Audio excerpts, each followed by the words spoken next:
Contiene elementos de lenguaje, salud, sexo y violencia que solo pueden ser escuchados por niñas, niños y adolescentes bajo la supervisión de sus madres, padres, representantes o responsables. Venezuela amanece con fuerza, Venezuela amanece en unidad, porque la fuerza es la unión. La fuerza es la unión.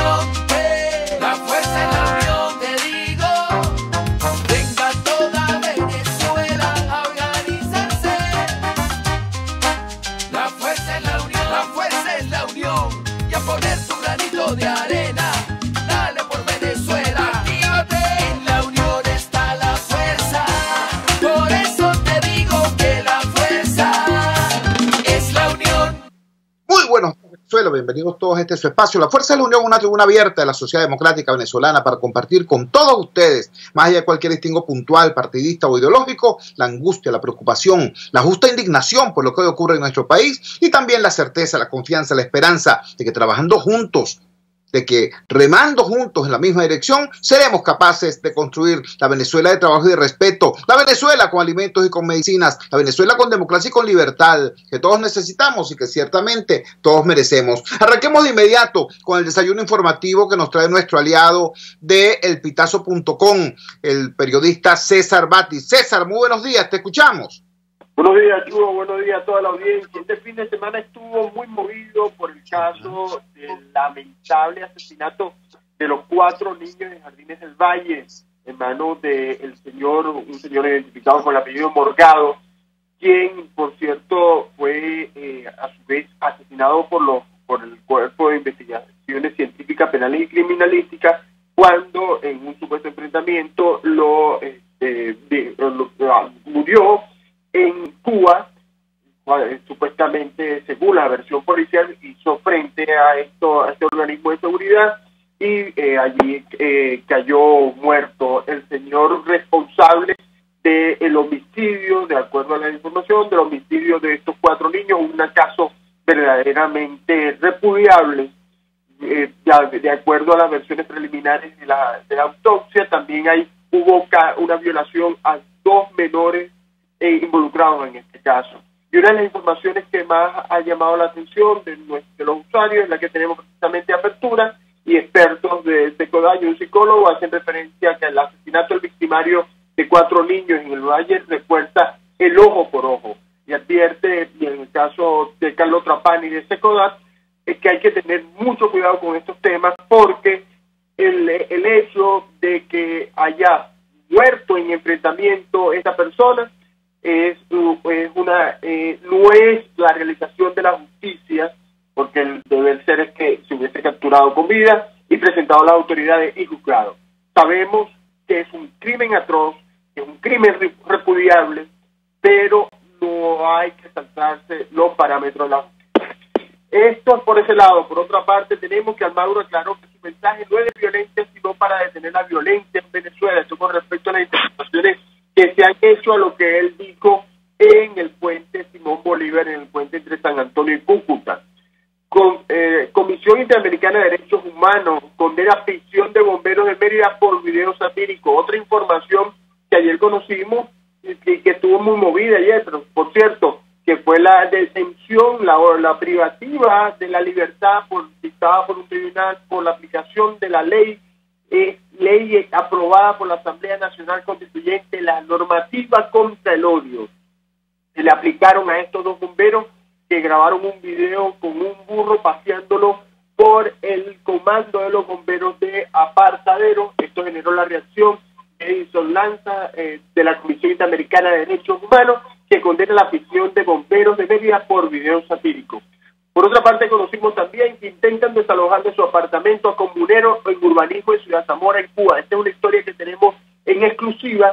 Ocurrió en Cuba, un grupo de encapuchados llegaron y trataron de desalojar a este candidato a la Asamblea Nacional Constituyente, un dirigente del PSUV en Cuba, quien le exigieron salir de su apartamento, porque de acuerdo a la información que recogemos en este reportaje, los encapuchados están negociando con otras personas que no fueron las asignadas por la misión vivienda, están negociando en dólares los apartamentos que quedan desalojados.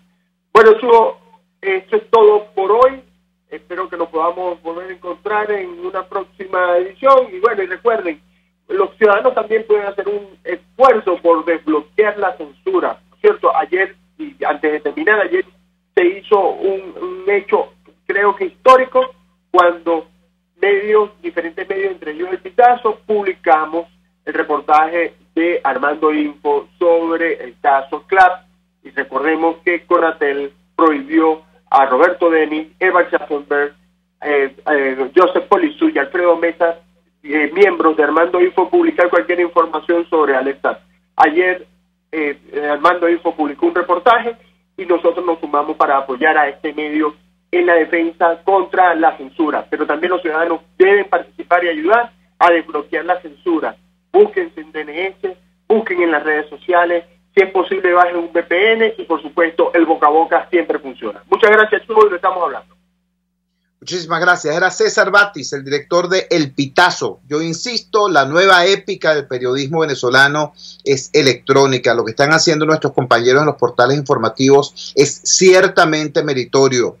Y sí, nosotros entrevistamos acá el pasado viernes a Roberto Denis de Armando.info y él había anunciado que ayer domingo se iba a producir una nueva entrega de la investigación que están haciendo sobre los CLAP y el papel que está jugando un empresario de origen colombiano llamado Alex Saab. Como ustedes saben, un tribunal venezolano le prohibió a los periodistas de Armando.info siquiera nombrar a Saab, y Conatel se hizo alguacil del tribunal para irles a llevar a estos 4 periodistas a su hogar en Venezuela estas notificaciones. Bueno, la respuesta fue ese excelente reportaje que publicó Armando.info ayer y que lo puede encontrar entre otros muchísimos sitios en nuestra cuenta @chugotorrealba en Twitter.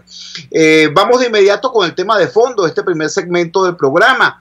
Lo hacía alusión a él en su desayuno informativo nuestro aliado César Batis. El tema de la violencia.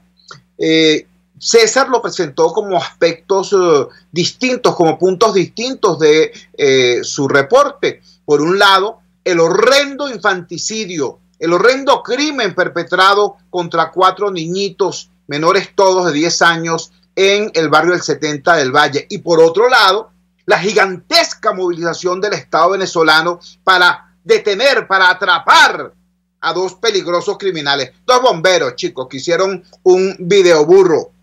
Hicieron un video con un burro paseándolo por la estación número 8 de los bomberos, allá arriba en Apartaderos, de alguna manera haciendo una sátira sobre el presidente de la República. Bueno, para eso sí hubo una movilización del Estado, pero el horrendo crimen perpetrado, insisto, contra estos 4 niñitos prácticamente no tuvo mayor respuesta oficial. Es decir, estamos en presencia de un país donde hay una violencia creciente y el Estado, el régimen, pretende que la violencia sea parte normal del paisaje, mientras que el humor es tratado como un crimen. No se trata solamente del tema del Valle. O sea, lo ocurrido en el Valle es un hecho preciso, pero no aislado. Existe una situación de violencia creciente y de ello forman parte, como no, los homicidios, pero también los suicidios y el hecho insólito de que un cuerpo de seguridad del Estado haya secuestrado a un muchachito para obligar a un niño de 3 años, para obligar a su padre a entregarse. Cosas horrendas y muy violentas están pasando en este país. Por eso buscamos una opinión experta para que nos diga si tiene relación, si guarda alguna relación ese desborde de la violencia con la situación económica, con el colapso institucional y sobre todo con la crisis de las expectativas que tiene hoy el venezolano. Tenemos en línea al sociólogo Roberto Briceño León, quien es coordinador del Observatorio Venezolano de la Violencia. Roberto, gracias por atender nuestra llamada madrugadora. Por favor, dinos, desde tu perspectiva como académico, como investigador, como hombre preocupado por estos temas, ¿qué está pasando en este momento en este país y en nuestra sociedad con este tema? Buenos días, Chu. Saludos para ti y para tu audiencia. Chu, yo creo que uno tiene que diferenciar lo que son casos individuales de lo que es una situación colectiva. Este hecho horrible del asesinato de los 4 niños es un hecho que a cualquiera puede decir, bueno, pero es que cosas horribles como esas han pasado en la historia y pasan en otros países. Y ciertamente es así. Homicidios pueden darse en cualquier lado, pero cuando las magnitudes, los tamaños llegan a la situación que tiene Venezuela, el problema es otro. Es decir, hay ciudades grandes, mucho más grandes que Caracas, que llegan a tener entre 50 y 60 homicidios al año. Nosotros en Caracas tenemos entre 50 y 60 homicidios cada semana. Entonces la situación es radicalmente distinta. Este elemento horrible muestra una patología individual, unas circunstancias individuales. Pero cuando vemos lo que sucede de una forma generalizada, y cuando un estudiante en Mérida lo asesinan para robarle unas bolsas de comida, cuando una señora en Caracas la apuñalean para quitarle 2 bolsas donde llevaba harina de maíz y arroz, los poquitos paquetes que había logrado comprar después de 4 o 5 horas en una cola de un automercado, el fenómeno es otro. Ya ahí no hay una perversión sexual patológica completamente, como la del caso de los niños. Muy terrible, muy lamentable, muy despreciable, pero son cosas distintas. Entonces, sí está muy vinculado con lo que es la situación, por un lado económica, social económica, y por el otro lado con la situación política del país, es decir, con las normas, con las reglas del juego, con la fuerza que está. El otro caso que citaban, que era el caso del desalojo de este candidato, de este político, por unas bandas que están negociando, lo que se ve es que es simplemente la consecuencia de lo que ha venido pasando en el país, en el cual las reglas no importan, las normas no importan, las leyes no importan, lo que importa es la fuerza. Y bueno, así como no importaban las reglas y los procedimientos para asignar en algún momento los apartamentos de la misión vivienda, ¿no? Bueno, ahora no importan tampoco, y lo que importa es la fuerza. Antes importó la fuerza de un grupo político, ahora importa la fuerza de las bandas criminales. Entonces sí está muy vinculado. Yo te diría, Chuo, que hay 2 elementos que marcan todo lo que es la relación entre la situación económica y el robo, el delito, los homicidios. Y son 2 elementos distintos. Uno, que es lo que hemos podido notar en el Observatorio Venezolano de Violencia, que como sabes está integrado ahora, a partir de ahora, por 8 universidades. Hasta el año pasado éramos 7, ahora son 8 universidades ya que integramos el observatorio y que llevamos esta observación de la situación de violencia en el país. Y estos 2 elementos son, por un lado, hay una incorporación de nuevos delincuentes, de delincuentes no profesionales, amateur, ¿no? Que por la necesidad, por la carestía, la escasez, el desespero, deciden que cometen algún delito, delitos menores, un hurto, un robo. Bueno, sencillamente no son unos delincuentes, no lo han sido, pero están comenzando a hacerlo. Y en parte están comenzando a hacerlo por la situación económica y también por ese irrespeto a las normas, a la moral, a la ley que hemos tenido. Y hay un segundo componente que ha cambiado mucho en estos últimos años y en este año, que es que los que eran delincuentes y que antes podían robar por un artículo, digámoslo así, de lujo, un celular o una tableta, ahora está empezando a robar y asaltar por comida. Y eso, la única explicación de eso es la situación dramática que vive el país. Entonces, algo que no habíamos tenido en Venezuela, que era, por lo menos no era nunca de una manera importante, y no lo fue en los estudios que nosotros hemos llevado por más de 20 años, que era que en Venezuela la situación económica, el hambre, la pobreza impulsara fuertemente al delito. En los últimos años ha cambiado y se ha presentado así, y se ha presentado de una manera dramática, triste, como es lo que estamos viendo y lo que se puede describir cotidianamente, digo, como lo más inmediato, como el asesinato de este estudiante en Mérida, o como los múltiples casos que uno encuentra en Caracas. Eso en relación a los que serían lo que el delito, los robos, los homicidios. No sé si quieres que veamos también de una vez lo de los suicidios, Chuo, quieres que comentemos alguna otra cosa. O alguna reflexión sobre eso, porque también tiene que ver con el fenómeno de la violencia, también tiene que ver con el fenómeno del impacto de la nueva realidad económica y sobre todo tiene que ver con el tema de la desesperanza. Entonces, repito, desde tu perspectiva, que es una perspectiva amplia, no es banderiza, o sea, tú no estás hablando a favor de tal grupo o en contra de tal grupo, a favor de tal gobierno o de tal sector.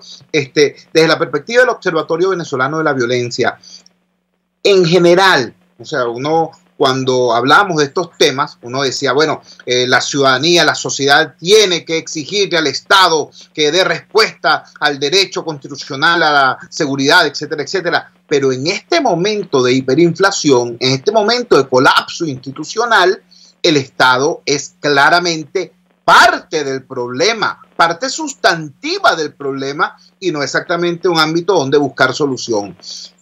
Háblanos, por favor, de eso. ¿Te escuchamos? Sí, te escuché, Chubot, sí. De acuerdo, mira, nosotros desde las universidades y de lo que estamos, la única parte que tomamos en esto es la población venezolana.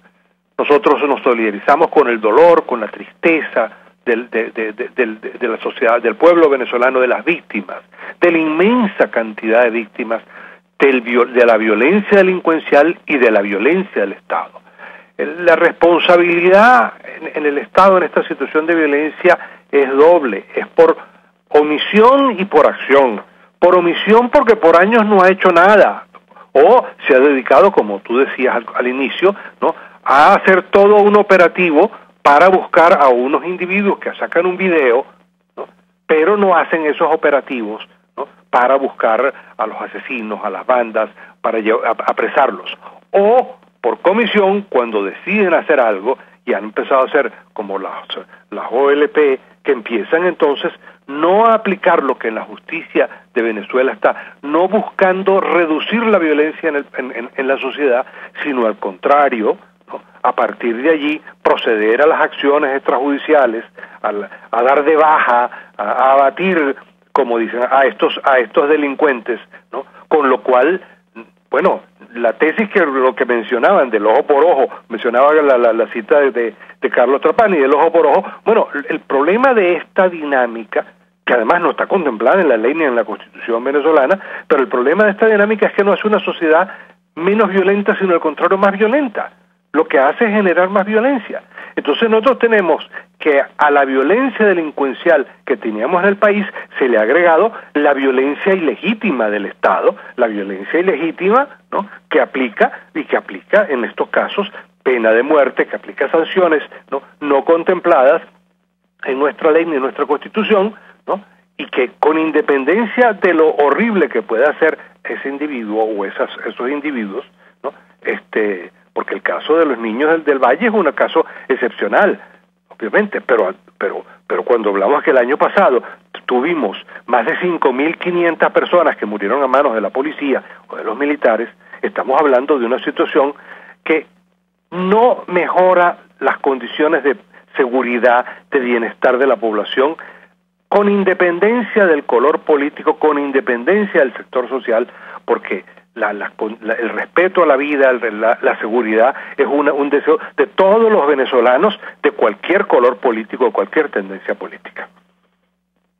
Agradecemos profundamente que nos hayas regalado estos minutos en esta madrugada del lunes 17 de septiembre. Era Roberto Briceño León, coordinador del Observatorio Venezolano de la Violencia, sociólogo, dándonos esta mirada que ciertamente es sustantiva porque nos permite colocar este tema más allá del show del gobierno, más allá de cualquier show, por cierto, este tema terrible de cómo al desplome económico, de cómo al colapso institucional, es parte integral de toda esta situación, este desborde de la violencia delincuencial, desborde no solamente por el número de casos, sino por la ferocidad que ahora manifiesta el AMPA ante la ciudadanía inerme. Vamos a la siguiente pausa comercial y ya regresamos con muchísimo más de La Fuerza.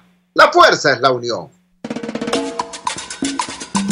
Usted escucha Unidad, la fuerza es la unión, con Chuo Torrealba por RCR 750 AM. Puedes seguirnos en nuestras redes sociales. En Twitter, @RCR750, la radio que se ve. En RCR somos vanguardia. Toda la programación de tu RCR también la puedes seguir a través de la internet. Audio y video en tiempo real.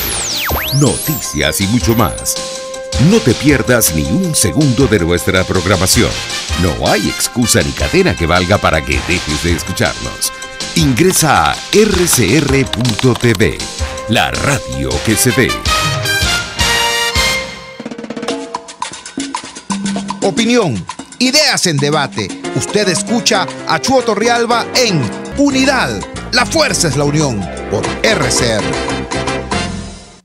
Regresamos a La Fuerza es la Unión y tenemos otro tema que debió haber sido el tema de apertura, porque es un hecho sustantivo, tremendamente importante, clave, crucial en la vida de toda sociedad, nada más y nada menos que el día del inicio del año escolar, el día en que se deberían abrir las puertas de las escuelas para que entraran por ellas no menos de 9 millones de niños a continuar la búsqueda del saber, la construcción de ciudadanía en esos recintos. Pues resulta que este año no va a ser así, desgraciadamente no va a ser así. La profunda crisis económica ha determinado una realidad nueva y lamentable. Las escuelas de fe y alegría, óigase bien, las escuelas de fe y alegría registran una merma de casi la mitad de su matrícula entre el año pasado y este año escolar. Es decir, 1 de cada 2 niños que estaban en las escuelas de fe y alegría este año no se inscribió o no se ha inscrito todavía, como dice mi amiga Luisa Pernalete. Esto es gravísimo. Si eso está pasando en fe y alegría, ¿qué no estará ocurriendo en las escuelas básicas oficiales, tan abandonadas por el gobierno? Esta es una situación muy, muy grave. Para colmo, tenemos una amenaza, porque eso no se puede llamar oferta, una amenaza del gobierno de que van a habilitar más de 11.000 cargos de maestros a personas provenientes de algo llamado la chamba juvenil. Sobre todo eso queremos conversar con una persona que tiene no solamente conocimiento profesional y académico de esto, sino que su experiencia de vida le da una mirada muy profunda y muy amplia. Me refiero a José Javier Salas. José Javier Salas es director de la Escuela de Educación de la Universidad Católica Andrés Bello y es doctor en matemáticas y es una persona con un desarrollo profesional y académico muy importante, pero yo lo conocí prácticamente de muchachito trabajando en el voluntariado del grupo Utopía, ayudando a niños desescolarizados en las escuelas, en los callejones de la parroquia La Vega. Es decir, el acercamiento que tiene José Javier Salas a la realidad educativa es no solamente institucional, sino es un acercamiento de vida, es un acercamiento orgánico. Por eso queríamos conversar en este día de inicio de año escolar, precisamente con José Javier Salas, el doctor José Javier Salas, director de la Escuela de Educación de la UCAP. José Javier, gracias por atender nuestra llamada madrugadora. Dinos, ¿qué expectativa puede tener la sociedad venezolana frente a un inicio de año escolar en las condiciones en que estamos? Te escuchamos. Buenos días y buenos días para toda la audiencia. Mira, yo creo que hay 3 mensajes importantes que hay que dar. Primero, porque en este momento hay una serie de maestros que están preparando su desayuno y están atentos a que, no saben si van a llegar al transporte, no saben si van a conseguir pasajes, no saben si van a conseguir los estudiantes que dejaron. En fin, hay una suerte de crisis que de alguna manera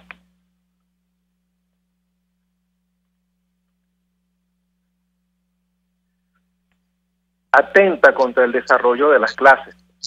Esta crisis es multifactorial. Yo creo que lo más importante es dar gracias, es poder decir, maestro, ánimo, Maestro, pa'lante. Maestro, no se deje. Todos esperamos que usted sea exitoso. Todos esperamos que usted sea el ejemplo radical de éxito, de compromiso. Ese ejemplo de cada vez está más extraviado. Y que necesitamos por todos los medios que usted pueda demostrar que lo es. Necesitamos del maestro algo que cada día está más lejos. Y es el hecho de poderle decir al muchacho, aquí estoy para ti, cuenta conmigo. La sociedad en general debe reconocer en el maestro una persona 100% comprometida, sometida por la crisis, apabullada por la crisis, pero que hoy va a hacer maromas para llegar a la escuela. Hoy va a lograr estar allí temprano y va a lograr poder decir al chamo, mira, lo logré, estoy aquí para ti, y todos podemos salir adelante. Eso en ese primer mensaje yo creo que tenemos que ser enfáticos. Hay que dar gracias, hay que poder decir a todas luces, maestros, gracias por estar allí, gracias por no haberse ido, gracias por saber que su familia está dividida, y que a pesar de eso usted está dando el todo por esos hijos que no son suyos, pero que de alguna manera dependen de usted para comenzar en la vida con un ejemplo de éxito y un ejemplo de compromiso y amor por el país. Luego están los representantes. Los representantes necesitan entender que los maestros son el eje fundamental para que sus hijos arranquen con buen pie, para que sus hijos entiendan que el éxito comienza por lo académico, no comienza por esperar que en internet te caiga el bono o la bolsa del SNAP llegue y el chantaje se haga material. Necesitamos comenzar demostrando, desmontando el hecho de que dependemos del Estado, ¿no? Ahí los representantes tenemos una tarea fundamental por garantizar calidad. Esa garantía comienza involucrándose con el hecho educativo.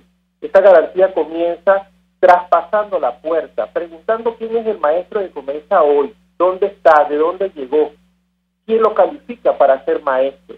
En ese sentido hay mucho que hacer. Hemos renunciado a nuestro papel contralor. Nos hemos de alguna manera entumecido en nuestra necesidad y en nuestra obligación por trascender el aula, por ir más allá de lo que el niño me reporta en el cuaderno. Necesitamos interpelar al director, interpelar al ministerio, llegar hasta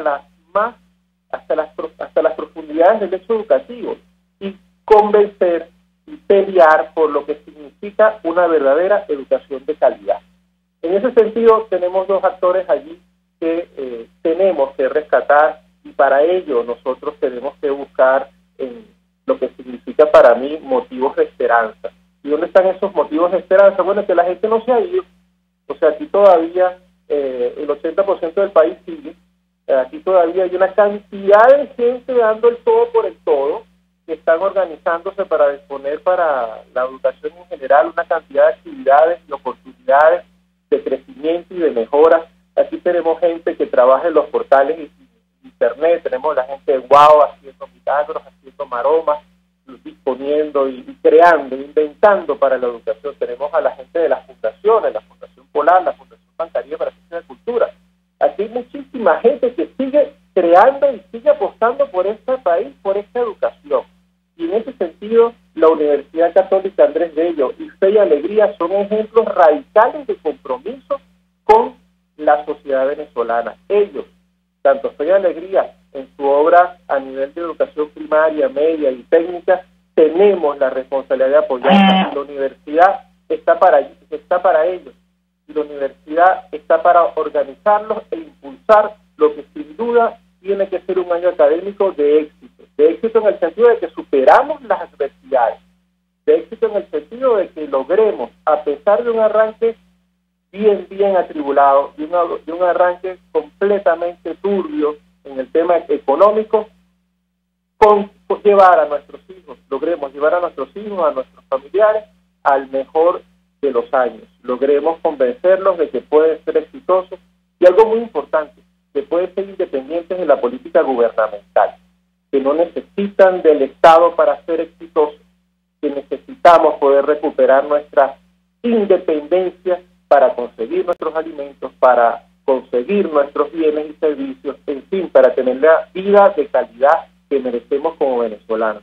En ese sentido creo que agradezco profundamente la oportunidad que me da y ojalá los maestros entiendan que más allá de la crisis, ellos son los garantes de la verdad y unos garantes que tienen que mostrarla. No tienen que acusar a nadie, simplemente conversar con el corazón, con la mano en el pecho y poder decir dónde estamos y cómo llegamos acá.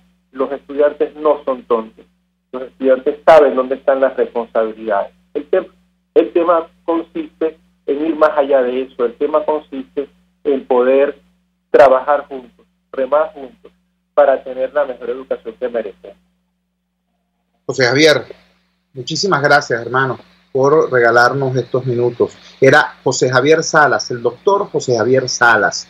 Él, repito, yo tuve el honor de conocerlo cuando era prácticamente un poco adolescente, por allí, por los callejones y las escaleras de La Vega, que junto con los jóvenes del grupo Utopía, liderados por el padre Jean-Pierre Wissenbach, desarrollaban una amplia labor educativa a los niños desescolarizados. Ese jovencito, bueno, siguió creciendo, se graduó, es doctor en matemáticas puras, etcétera, y ahora es director de la Escuela de Educación de la Universidad Católica Andrés Bello. Sí, desde los callejones de La Vega hasta la dirección de la Escuela de Educación, y desde su testimonio de vida nos dice estas cosas importantísimas que acabamos de escuchar. Muchísimas gracias, José Javier. Yo te digo, mientras yo sepa de la existencia de venezolanos como tú, tengo fe, tengo esperanza y tengo la decisión de seguir luchando porque nuestros niños tengan la mejor educación posible, precisamente para poder salir de esta crisis espantosa y poder construir un país como el que nos merecemos. Vamos a la siguiente pausa comercial y ya regresamos con muchísimo más de La Fuerza. La fuerza es la unión. Les estamos presentando Unidad. La fuerza es la unión. Solo por RCR 750 AM. Puede seguir nuestra programación a través de rcr.tv, la radio que se ve. RCR 750 AM, porque lo bueno une.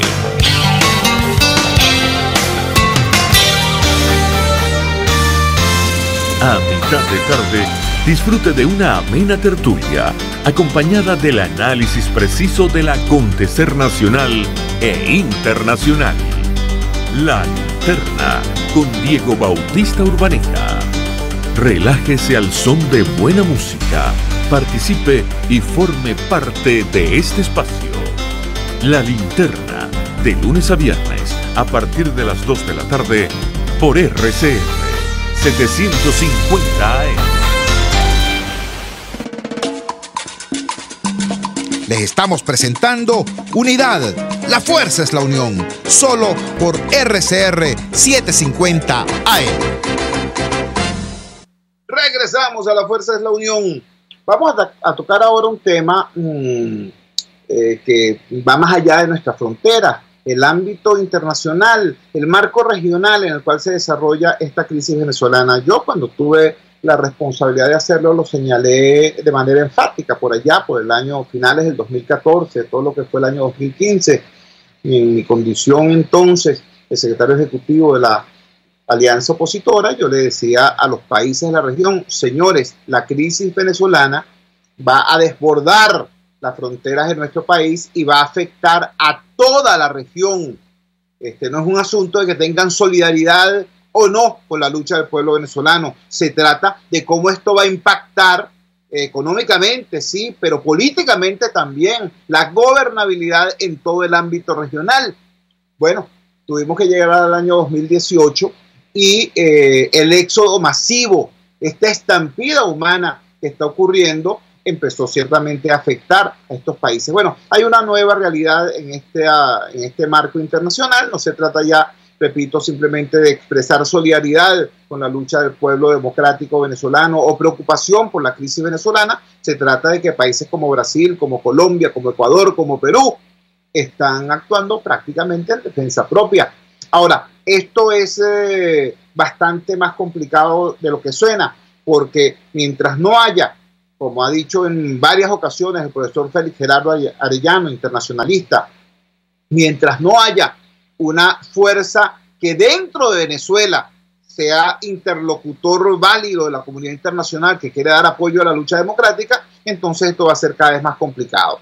Han ocurrido varias cosas en las últimas horas, en los últimos días. El señor Almagro, secretario general de la OEA, va a Cúcuta, hace allí un conjunto de afirmaciones, entre otras, que no descarta una intervención extranjera en Venezuela, una intervención militar. Después rectifica y dice que no se refería a una intervención militar sino humanitaria. Se produce la declaración del Grupo de Lima diciendo que rechaza cualquier tipo de intervención armada en Venezuela, pero después se sabe que no todo el Grupo de Lima suscribió esa declaración, lo cual es grave, porque si eso llegara a ser síntoma o indicio de alguna fractura. Y por último, todo esto que está ocurriendo en la parte norte de nuestro hemisferio, las supuestas filtraciones del New York Times a propósito de lo que piensa o ha hecho el gobierno de Trump en relación a posibles salidas no políticas de la crisis venezolana. Para hablar de todo eso tenemos en línea precisamente al profesor Félix Gerardo Arellano, internacionalista, coordinador de la parte internacional en la Facultad de Ciencias Económicas y Sociales de nuestra Universidad Central de Venezuela, y una voz ponderada que siempre nos brinda pues elementos para tener una mirada más clara sobre estos sucesos. Profesor, le escuchamos. ¿Qué está ocurriendo en el ámbito internacional en este momento tan álgido de la crisis venezolana? Te escuchamos. Un cordial saludo para ti, tu equipo y la audiencia. Mira, sí realmente preocupa lo que está ocurriendo en este momento. Tú ya adelantaste un detalle que es realmente bien preocupante, que es la posible fractura, la división dentro del Grupo de Lima, habiendo tanto trabajo por hacer, tantas tareas por hacer. Toda la comunidad democrática del planeta coincide en rechazar el talante autoritario, la destrucción de la institucionalidad democrática, la violación de los derechos humanos, los presos políticos, la crisis humanitaria, el fracaso del modelo. Todo el planeta democrático coincide en que es necesario reinstitucionalizar la democracia. Luego las fracturas vienen en el cómo lograrlo. El Grupo de Lima no tiene competencia en el uso de la fuerza. La Organización de Estados Americanos no tiene competencia en el uso de la fuerza. Los países individualmente son los que tienen esa atribución, y eso no se lo puede decidir el secretario de la OEA, no le puede decir a Canadá, usted tiene que intervenir. Ese tema no se podría discutir en la OEA si quisieran hacerlo, porque la OEA jurídicamente no tiene esa capacidad. La única institución internacional que tiene la capacidad de debatir el tema y de aprobar la conformación de una fuerza militar es el Consejo de Seguridad de las Naciones Unidas, y el tema venezolano no está formalmente en el Consejo porque allí existe desgraciadamente la figura del veto. El veto es el voto negativo. Si uno de los 5 miembros permanentes del Consejo de Seguridad, que tiene 15 miembros, 10 son rotativos, 5 son permanentes. Si uno de los 5 llega a decir no quiero tratar el tema de Venezuela, el tema queda excluido y no se puede volver a hablar más de la materia. Lo que ha hecho Estados Unidos en el Consejo de Seguridad es llevar el tema de Venezuela de manera informal para que no se pueda aplicar el veto. De tal manera que habiendo tanto trabajo por hacer, tanta actividad que aún queda pendiente como presión frente al gobierno de Venezuela, ponerse a debatir si la fuerza o no la fuerza, pues es eso, es distraer la atención, es dispersar esfuerzos y es posiblemente crear fracturas. En el caso del Grupo de Lima, hay unos antecedentes interesantísimos que no han sido potencializados, capitalizados, aprovechados. El Grupo de Lima celebró en julio una reunión en Cartagena donde empezó a debatir a fondo el circuito de corrupción que tiene los programas de abastecimiento alimentario venezolano. Los circuitos de corrupción que van acompañados con el uso de una moneda no transparente, con el uso de unos ilícitos internacionales. Ahí hay normativa internacional de la OEA, de Naciones Unidas, contra la corrupción, contra los ilícitos, contra el narcotráfico. Bueno, ese es un tema en el que hay mucho trabajo por hacer para presionar al gobierno venezolano. Las prácticas ilícitas, las prácticas vinculadas con corrupción, manejo no transparente de los recursos, por ahí hay mucha presión que ejercer. Se inició en Cartagena y quedó paralizado. Ese es un tema que hay que profundizarlo. El Mercosur contempla en el artículo 6 del Tratado de Ushuaia, de su cláusula democrática, medidas de carácter económico, financiero. Bueno, la presión es muy grande, hay que incrementar las medidas y las acciones. El tema de la diáspora, como tú bien señalabas, es una amenaza para todo el hemisferio, para toda la región. Bueno, hay que empezar a trabajar sobre medidas mucho más severas, porque el gobierno no quiere oír. El que está llevando esto a sus situaciones más duras es precisamente la actitud de soberbia, de intransigencia del gobierno venezolano, pero no es tiempo para debilitar el Grupo de Lima. Y otro tema que el Grupo de Lima tiene que trabajar a fondo, que es el que tiene que ver con la discusión sobre la soberanía. Existe el temor de que el nuevo gobierno mexicano de Andrés Manuel López Obrador asuma la actitud de que tiene que haber un respeto a la soberanía, a la autodeterminación de los pueblos, y entonces no hay que realizar más acciones. Eso sería muy grave. Eso sería muy grave porque lo que está ocurriendo en Venezuela está por encima del famoso tema de la soberanía, empezando porque habría que debatir si el gobierno de Venezuela defiende la soberanía, si la defiende en el tema de Guyana, en el tema de las fronteras, en el tema de la entrega de los recursos, en el tema de las negociaciones con China o de la relación con Cuba. ¿Habrá soberanía allí? ¿Habrá defensa de la patria? Luego, entonces usar el concepto de la soberanía solo para justificar los autoritarismos sería una actitud muy grave del nuevo presidente mexicano. Eso hay que debatirlo, eso hay que alertarlo y sobre todo hay que trabajar más unidamente en enfrentar los ilícitos del proceso bolivariano, las corrupciones, las vinculaciones a temas rechazados y cuestionados por la comunidad internacional antes que dividirnos. Entonces poner un trapo rojo para dividirnos sería muy delicado. A eso sumamos lo que tú señalabas anteriormente, que es necesario cohesión interna, coherencia interna. No importa que hayan múltiples líderes, lo importante es que haya un plan de ruta, que haya una hoja de ruta, que haya una estrategia comunitaria, que cada uno la pueda ir trabajando en el espacio en que se encuentre, con el discurso que quiera, pero que haya coherencia, unidad. Eso es fundamental. Le agradecemos vivamente que nos haya dado estas orientaciones y que haya puesto además el énfasis allí, en el tema de cómo, bueno, desde hace muchísimo tiempo la comunidad internacional le ha estado solicitando a la oposición venezolana unidad. Ahora vemos con preocupación cómo incluso dentro de este ámbito del Grupo de Lima se insinúan fracturas o al menos matices, y todo eso tiene que ser conjurado porque, como bien dice Félix Gerardo Arellano, es mucho el trabajo que hay que hacer desde el punto de vista institucional, desde el punto de vista político, desde el punto de vista diplomático, desde el punto de vista económico, antes que venirse a dividir por la declaración de Almagro o por lo que sea. Hay un objetivo superior, que es la restitución de la democracia en Venezuela como elemento clave para reconstruir la gobernabilidad en la región y en esta parte del hemisferio. Ese es el objetivo superior. Ojalá esto sea entendido así, ya no solamente por los dirigentes de la oposición venezolana, sino incluso por todos los factores que hasta ahora han estado brindándole solidaridad a la lucha del pueblo democrático de nuestro país. Vamos a la siguiente pausa comercial y ya regresamos con muchísimo más de La Fuerza. La fuerza es la unión. Les estamos presentando Unidad, la fuerza es la unión, solo por RCR 750 AM.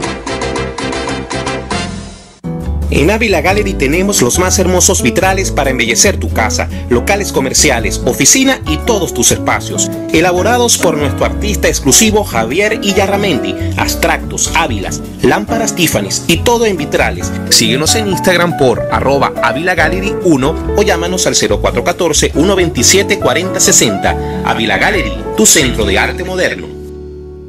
Si buscas cauchos especiales y específicos para tu rústico, te recomiendo Cauchera Fran Luis, donde los consigues como tú quieres, al mejor precio y con las mejores promociones. Bajando por la avenida Baral, al final, al lado del banco, teléfono 0212-481-1752. Correo caucherafranluis72@gmail.com. Cauchera Fran Luis, tu mejor opción. Atención, Guatire, Guarenas y zonas circunvecinas. Ahora la gran feria Santo Cristo de la Grita llegó a Guatire, con frutas, verduras, legumbres y hortalizas de primera calidad y frescas, del productor al consumidor, con precios sin competencias. Acércate los sábados temprano a la carretera nacional Guatire-Guarenas, sector El Ingenio, calle Las Alegrías, frente a las residencias El Encantado Suite, y compra calidad y frescura. Gran feria Santo Cristo de la Grita, economía y calidad. Antes de empezar el día, entérese de lo que acontece en el país junto a Pedro García Otero en Titulares de la Mañana, de lunes a viernes a las 6:30 de la mañana. Acompáñelo y empiece su día bien informado. Titulares de la Mañana con Pedro García Otero, solo por RCR 750 AM, porque lo bueno une. Amanece con la fuerza de un país que quiere cambio. Chuo Torrealba está al aire en Unidad. La fuerza es la unión. 482-9750 y @Chuo Torrealba por RCR. Regresamos a La Fuerza es la Unión. Ayer ocurrió algo muy grave. Ayer fue invadida la finca La Unión, que queda en el kilómetro 93 entre La Fría y Oropé, en el estado Táchira. Desde allá, desde La Fría, hicimos un contacto con Carlos Oduardo Albornoz, presidente del Instituto Venezolano de Leche y Carne y expresidente de Fedenaga. Escuchamos de inmediato el contacto que hicimos con Carlos Oduardo. Buenos días a todos. Valoramos enormemente la oportunidad que nos brindan. Agradecemos la atención de toda tu audiencia, de todo tu auditorio, Chuo, con un tema tan complejo como este, en un momento singularmente histórico, ¿no? Sobre todo con el tema del abastecimiento. Hay que ver todo lo que ocurre en un contexto, ¿no? Lo que ocurre con el tema de la inflación, lo que ocurre con el tema de la crecida de la liquidez a nivel nacional, lo que ocurre con el tema de la poca capacidad de producir alimentos en Venezuela por falla en insumos, en la parte operacional, en la parte logística, que lamentablemente ya hoy no vamos a poder contar con ello hasta por lo menos octubre del 2019. Y una cosa está estrechamente relacionada con la otra. Cuando tú hablas qué ocurre con el tema de la inflación, te das cuenta que, bueno, que a medida que crece de una manera desproporcionada la liquidez y hay menos bienes y servicios que adquirir, bueno, eso hace una presión enorme por las pocas cosas que se consiguen, haciendo que cada vez aumenten más. Esto es una ley de mercado, una ley inevitable. Lamentablemente ellos lo pagan los ciudadanos, ¿no? Pero si nos vamos ahora al contexto de lo que es el tema de la producción, del respeto a la norma, allí también tenemos unas carencias, caray, difíciles de catalogar. Es inconcebible, es absolutamente ilógico, es irresponsable que no solamente un alcalde, el alcalde de La Fría, en el estado Táchira, junto a un grupo que se llama FAES, se hayan aparecido con 90 personas, 91 personas para ser exacto, en 7, 8 camionetas de color oscuro, casi todas de marcas asiáticas, con camiones de las alcaldías transportando gente, para invadir una finca, un predio que está a unos 15, 20 kilómetros del municipio de La Fría, más cerca de Orope, específicamente en el kilómetro 93. La finca se llama La Unión, de la familia Roa. Y cuando todo ello ocurre en el momento en que hay quizás el mayor desabastecimiento y fallas de proteína de los alimentos de los venezolanos, es que tú dices, caray, aquí hay un juego extraño realmente que se distancia mucho de las cosas necesarias para que Venezuela pueda recomponer su camino, ¿no? Y no es que hay un tema divorciado uno del otro, no. Estos temas se encuentran en el camino, se confluyen, son convergentes en un punto en el cual la inflación, que no se ha combatido desde su médula, de sus problemas estructurales, cuando tú pones más bolívares y liquidez para que se compren más cosas y cada vez sean menores los bienes y servicios, cuando tú estrangulas la propiedad y sigues atacando y destruyendo la confianza del sector económico venezolano, y a eso le sumas que en la Gaceta de la Sundé vemos como un kilo de mortadela vale el doble que lo que vale un kilo de pulpa negra. Entonces, bueno, tú lo único que te encuentras es una distorsión tremenda, una distorsión difícil de predecir, de saber hasta dónde nos va a llevar este tema, porque simplemente es como que si un enfermo ya hiciera metástasis, un enfermo de cáncer, y simplemente todos los indicativos son gravísimos, ¿no? La inflación es gravísima, la peor de la historia del continente, el desabastecimiento es el peor de la historia del continente, la caída de la producción de alimentos en Venezuela es la peor de su historia. Y cuando tú te encuentras todo eso, el ataque a la propiedad privada es el peor de la historia del continente. Y cuando tú te encuentras todo eso, entonces, bueno, nos tenemos que ir entonces a compararnos con la China de Mao Zedong, que en una situación similar hizo que en apenas 4 años fallecieran más de 40 millones de personas. Esa es la ruta que estamos transitando. Y vaya que... Quiero agradecerte, perdona que cortemos abruptamente el contacto, el tiempo se nos ha agotado, pero quiero agradecerte que nos haya en primer lugar confirmado que se produjo esta invasión, en segundo lugar confirmado que la invasión se produjo en medio de un despliegue de recursos realmente tremendo, o sea, muy sofisticados estos invasores que se movilizan en camionetas de lujo 4x4 sin placas y con vidrios oscuros y en motos de alta cilindrada. Y en tercer lugar, que nos ratifiques que esto tiene una incidencia directa en el tema del acceso a la proteína. Las fincas productoras de carne están siendo invadidas y por eso, bueno, no hay carne en Caracas y no hay carne en los principales centros de consumo y ocurre todo lo que está ocurriendo con la distorsión de los precios. Disculpen. Trabajamos para ustedes en la dirección general de la emisora, Jaime Nestares, en la producción de este espacio estuvo Marianela Castillo, al frente de los controles de todo César Arteaga. Habló para ustedes su amigo, comunicador popular, activista social, ciudadano en lucha por la democracia y por la libertad, Jesús Chuo Torrealba. Ahora más que nunca, fuerza Venezuela, porque la fuerza es la unión. RCR presentó Unidad, la fuerza es la unión, con Chuo Torrealba, solo por RCR 750 AM.